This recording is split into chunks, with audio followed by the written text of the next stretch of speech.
YouTube? Welcome to ChainNation, my creation, the sensation, and your final destination. In today's video, we'll be reacting to why you're smart but not successful. If you guys enjoyed this video, make sure you guys like, comment, and subscribe, and let me know down below what you guys want us to react to next. Let's get it. The biggest scam that you've been sold is that your addiction is the reason that you're not successful. The most common one I've seen is the hub addiction. I mean, look at this guy. He's made like 4 videos about quitting. He just knows that it's an infinite view glitch and that his viewers think that if they stop watching adult content, all of a sudden they're gonna become successful. People channel all of their weaknesses through one insecurity and think that if they quit, all of a sudden, all of their problems are gonna be solved. I can't talk to girls because I have low confidence because I watch too much corn. I don't have the energy to work out because I obliterate my sausage 5 times a day. I can't focus because of it. All my problems stem from this one thing. And self-improvement creators know this frame of thinking and exploit it to the max, which is why there's 5 million videos about quitting corn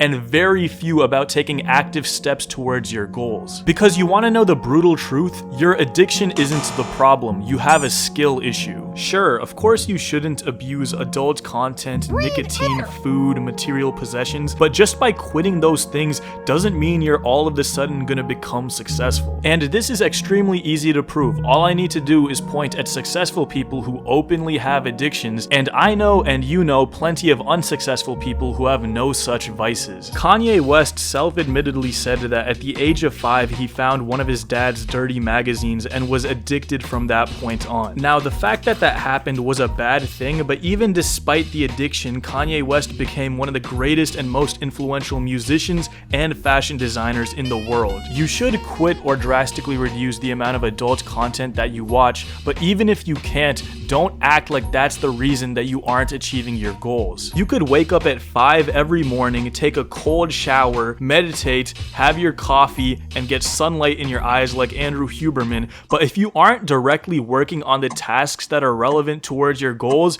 you're completely wasting your time. Right. So what did we learn in the first couple of minutes in this video? Stop beating. Nah, I'm playing. Nah, seriousness is taking your life serious. How serious are you taking your life right now? Genuine question.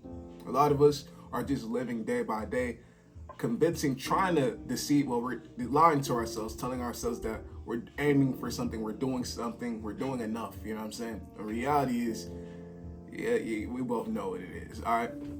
Listen, if there's something that you're really wanting to do in life, passionate, whether it be fixing cars or building these rocket ships or whatever it is, being a chef, or you just really don't know what you want to do with your life, you know what I'm saying?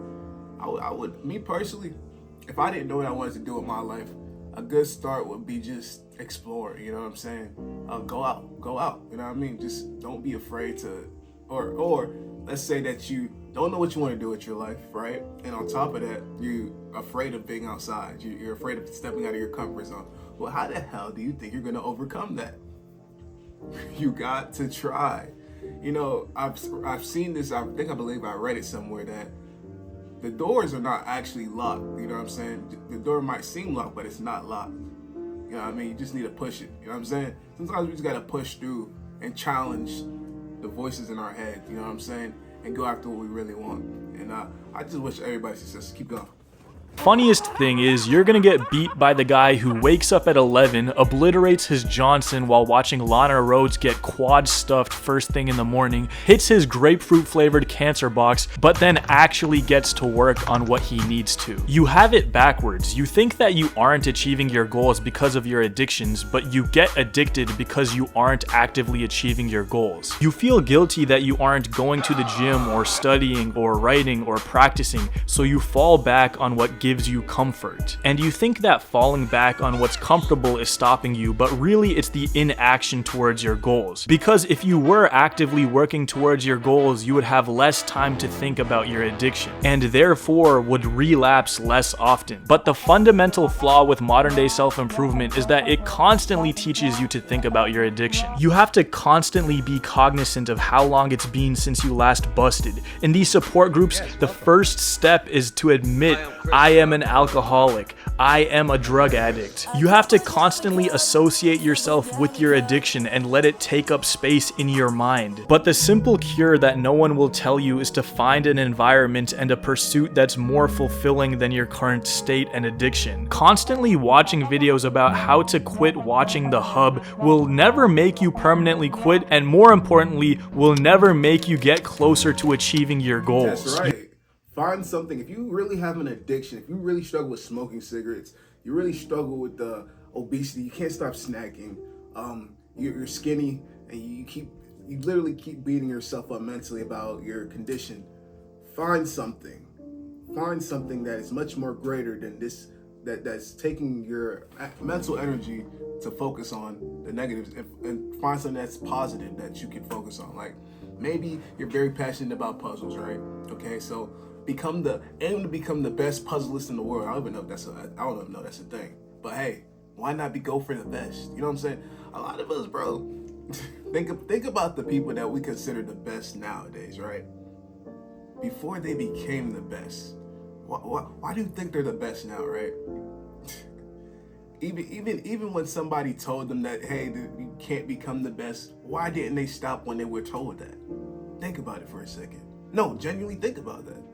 There's people that are the best now that weren't the best 5 years ago that are now the best. Because they kept going, you know what I'm saying? They found something that was far greater to focus their time on than what all the negatives were, you know what I'm saying? All the negative stuff. You know what I'm saying? Yeah, I could sit here and think about, yeah, I just messed up. Yeah, I just embarrassed myself in front of these group of females. Yeah, I'm a little bit chunky right now. Yeah, I feel bad about my weight and my teeth, my face. Guess what? None of that matters. It doesn't. I'm here to tell you, it doesn't matter. Find something that matters greater than what you're focused on, what worries you. You know what I'm saying? And crank that motherfucker.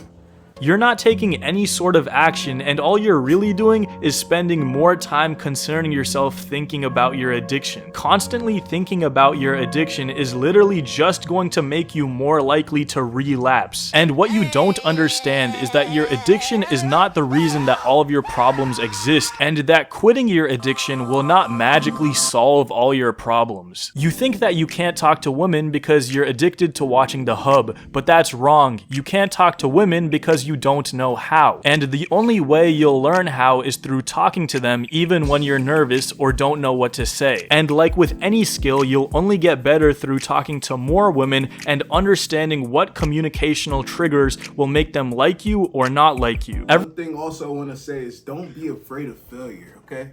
Think about when you were a baby. I don't know, not one person that was a baby and came out walking, right?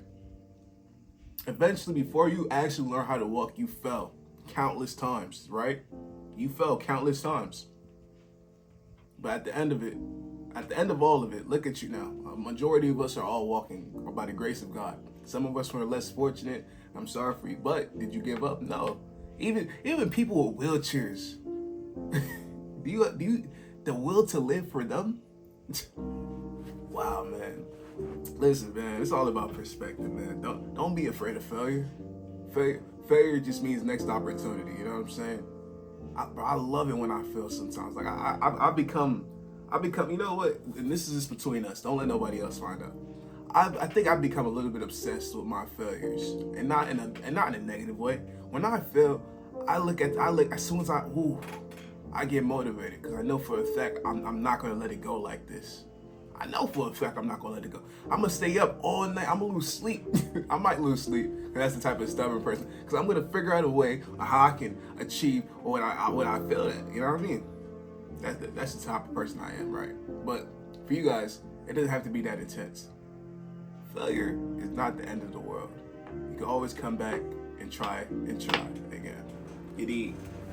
Everything I just said were actionable steps, and none of it has to do with quitting your addiction. You could be in your mom's basement gooning 5 hours a day, but as long as you can strike up a conversation with a random girl at your school, college, or workforce without being weird, that's all that matters. And funnily enough, you're actually ahead of the guy who's on a 100-day no-fap streak, but still doesn't have the courage to talk to a random girl. Action is quite literally the only thing that matters, and you can spend all this time on mindset, but it's ultimately pointless if it doesn't lead to anything. I mean, we literally admire addicts because their success is not in any way inhibited by their addiction. How many people we all know and love are addicted to women, pharmaceuticals, and especially gambling? Michael Jordan was able to be the most famous person on the planet, an international sports superstar, and dominate the NBA for a decade while also being a crippling gambling addict. It doesn't really seem like his addiction stopped him from doing much. Dana White, regardless of how you feel about his politics or ethics, he quite literally created a sport in the West. I can't think of another sports commissioner who's as integral to their organization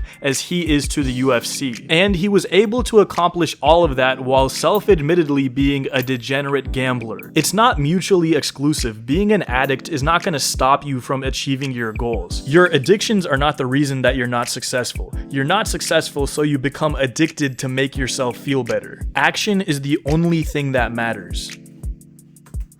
And with that, last thing he said was action is the only thing that matters. For real. A lot of this overthinking that you're doing, stop it. The only way you're going to overcome it is by taking action. Until then is when you'll finally be able to get the negative and the positive benefit of overthinking. You'll see if you fail, it's the same thing with failure. Overthinking, you take the action, guess what? You might have failed, but you learn for the next time. Okay, I don't have to do it that way. I know now that I got to do it this way.